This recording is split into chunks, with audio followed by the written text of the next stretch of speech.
So, okay, now let's move on to Ketu. Just like Rahu is a head with no body, Ketu is metaphorically a body with no head. And this this statue here that you're looking at um, shows us that these archetypes, these concepts are not exclusive to Indian mythology. They exist in our consciousness. This picture actually is taken outside Bass Concert Hall at University of University of Austin, during my son's graduation from his at the university. And he had just spent 6 years doing a neuroscience PhD and working through a planetary period of Ketu, which can be quite difficult, as we will learn. And I had been teaching him about Ketu during that time. And here we were outside the hall taking pictures at the end of the graduation. And we walked outside, and to our amazement was this, talk about synchronicity, this statue of a body with no head. So this concept exists in our consciousness. And the sculptor of this particular statue lived through the Second World War, and a lot of her work is influenced by the difficulties and the sorrow and the mayhem that she saw during that period. And she described this statue as human being hollowed out on the inside with no head, standing on kind of a very precarious ground and waiting passively for change and completion. And I think that is Ketu's role in our horoscope. So wherever Ketu is, he is burnt out. He has gone through that many lifetimes, and he's done with it.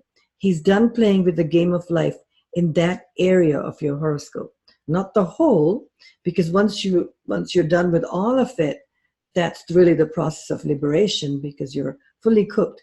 You no longer have desire, Rahu, or no desire, Ketu, in any area of the horoscope. So wherever Ketu is placed, in a sense, we are standing like this statue, passively waiting. We are engaged because that area of life, we've already had, remember, it's the retreating army. We've already conquered that area of life. So we're good at it. Actually, oftentimes people don't realize this, but the expertise that you have in this life is often Ketu in your horoscope, because you have already worked through that area in your past lives. But it looks like it's Rahu because it's Rahu that you're driving towards. So in your personality, Rahu is stronger. But Ketu is just patiently waiting for completion of our desires in that area of life, so we can move on to the next and the next, until all desires are satiated through many cycles of birth and death. So anyways, yeah, this statue was such an amazement to us, to go outside and to see it. We couldn't believe our eyes. I've lived in Austin for a long time. I didn't know about it. It's still there if you want to go see it. And so we took all our graduation pictures around it, which is really wonderful for our family. So let's go on with Ketu. Now Ketu, a body with no head, it says here, it's hard to manage the ego. So really the head represents our ego. And it's the head that engages us in this life and that says, this is what I got to have, this is what I need, this is what will make me great. And remember, it doesn't have to be, when we use the word ego, it doesn't have to be something, it can be spirituality. It doesn't necessarily have to be something material. It can be just anything that gives us gratification. But Ketu, the area of your horoscope where Ketu is, there can't be any gratification in that area, because it's the retreating army. We've already been there, done that. So in that area of our life, it's hard to manage our ego. It's hard to manage our expression in the world.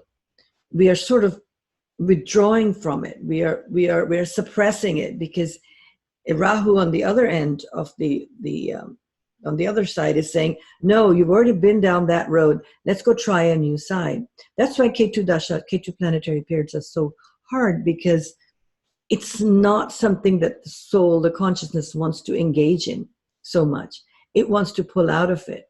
However, Ketu periods can be very productive, especially for accessing insight into things you probably shouldn't have, because you have past experience in that life, so you can access it, and you can you can get, you can access things that other people may not know. Maybe let's say it's music. You may be able to access writing, musical pieces without necessarily having gone to school to study it, because it's something that you already have insight, you already have knowledge of from your past lives. But it will not be overblown like Rahu. It'll be very muted in that portion of your life. So yeah, oftentimes, Ketu, when it's not very well placed, it really blocks out our expression in the world, which is really what we are all looking for. And then when we don't get back what we want from the world, we start to withdraw and become negative. So what we teach with Ketu is negating, because Ketu is moving away from that portion of your life, but don't negate into negativity. Don't become negative with Ketu. Ketu has a very hard time staying positive, because he's like, oh, well, what's the importance of that? So don't become negative with it. Negate into God, not into negativity. And Ketu can be highly critical also. People often forget that, because he's so often in our scriptures associated with very spiritual things. And that is because he is a body with no head. And it's our head, the ego, that engages us into life. And remember, the goal, the final goal of all Vedic studies is moksha, which is to pull out of the game of life. So in that sense, he becomes a very spiritual planet. But in most horoscopes, until Ketu is mastered, he can be highly critical, because he's just critical of, the areas that he's already been down that road, didn't particularly find any satisfaction, because we, it's very difficult to find satisfaction as long as there is desire. So he doesn't want to go down that road again. So anyways, and Ketu, interestingly enough, is the deity for Jyotish, for Vedic astrology. In the Vedic tradition, pretty much any activity you do in the world has its own deity. So if you're a musical, if you're into music and art and poetry, Goddess Saraswati is your deity. She is the manifestation of that in life. If you're a business person, then Goddess Lakshmi, remember we studied her, she has the gold coins coming out of her hand, because the Vedic tradition wanted us to engage in life in different things, but it wanted to keep our engagement pure. So we have these deities that are producing that in a spiritual way, whatever activity that you are engaged in. And for us Vedic astrologers, the deity is Ketu. So we have to pray to Ketu every morning. So because in a sense we are headless. Vedic astrologers are headless. We are different from all other kinds of counseling therapies or any other kind of divination path, because what we are studying is that the story of your life is already written. It's already written. And technically, when you study the planetary periods, which we will towards the end of this class, technically it's written down to the minute, or at least we are accessing it down to the minute, and before it's happened. And that's what makes astrology a predictive force. And if that's the case, then we are kind of Ketus. Then why play the game of life, running around stressing over things, wanting things, when we already know what's going to happen?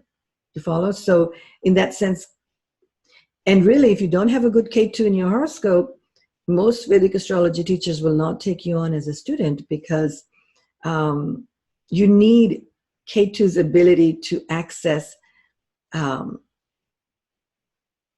deep insight that is not of this world. Because Ketu, because he doesn't have a head, he's not of this world. So when you're not of this world, you can do some amazing things, because you can access, cosmic consciousness and then bring it down to earth. And so with Ketu, with Vedic astrology, when you study all the techniques and all of that, when you read a horoscope, you're going to have so much data, so much information, coming at you at the same time. And from that, you have to, in that moment, as you're sitting with your client or, whoever you're working with, in that moment, you have to have clarity which bits to use and which not to use.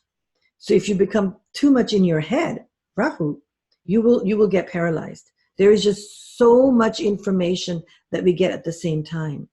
We're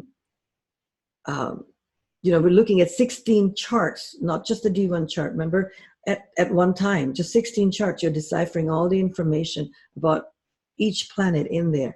So in order to access the right words, the right thing to know in that moment, you need to drop your head. You need to go into that no mind state, that meditative state where the mind isn't hyperactive. And then you can, which one is the appropriate path at this time with this client or this person that you're working with. So yeah, so Ketu, very important in Vedic astrology, difficult to understand. But as you begin to work with these principles, I think they will start to become clear to you.